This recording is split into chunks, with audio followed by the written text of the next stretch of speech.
ദൈവത്തിന് മഹത്വം. നമ്മുടെ പ്രതിദിന ആഹാരം ഏപ്രിൽ 16. ദൈവം കറകളെ മായ്ക്കുന്നു. നിങ്ങളുടെ പാപങ്ങൾ കടും ചുവപ്പായിരുന്നാലും ഹിമം പോലെ വെളുക്കും, രക്താംബരം പോലെ ചുവപ്പായിരുന്നാലും പഞ്ഞുപോലെ ആയിത്തീരും.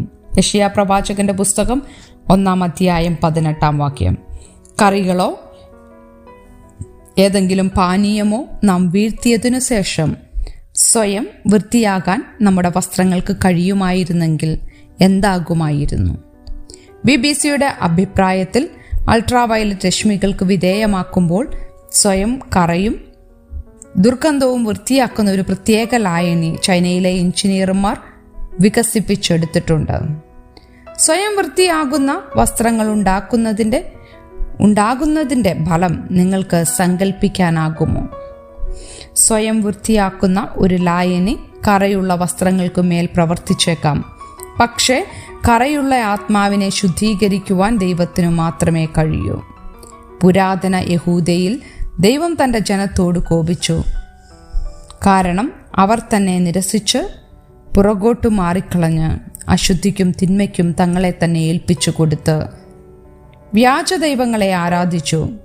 എന്നാൽ കാര്യങ്ങൾ കൂടുതൽ വഷളാക്കുവാൻ അവർ ബലികൾ അർപ്പിച്ചും ധൂപം കാട്ടിയും പ്രാർത്ഥനകൾ നടത്തുവാൻ ഒരുമിച്ച് കൂടിയും സ്വയം ശുദ്ധരാകാൻ ശ്രമിച്ചു.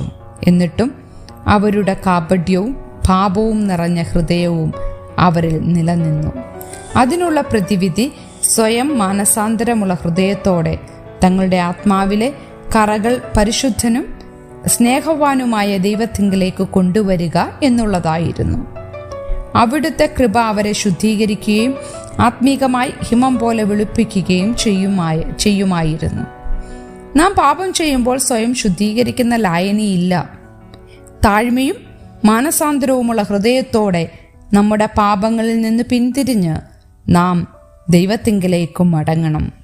അപ്പോൾ യേശു ആത്മാവിൻ്റെ കറകളെ ശുദ്ധീകരിക്കുന്ന ഒരേ ഒരുവൻ നമുക്ക് പൂർണ്ണമായ പാപമോചനവും പുതുക്കിയ കൂട്ടായ്മയും നൽകും. ചിന്തിക്കുക, പരിശുദ്ധാത്മാവ് നിങ്ങളുടെ പാപങ്ങളെ വെളിപ്പെടുത്തുമ്പോൾ നിങ്ങളുടെ പ്രതികരണം എന്താണ്? നിങ്ങളുടെ പാപം ദൈവത്തിങ്കിലേക്ക് കൊണ്ടുവന്ന് മാനസാന്തരപ്പെടുന്ന പ്രക്രിയയെ യോഹന്നാൻ എങ്ങനെ വിവരിക്കുന്നു? ദൈവത്തിന് മഹത്വം.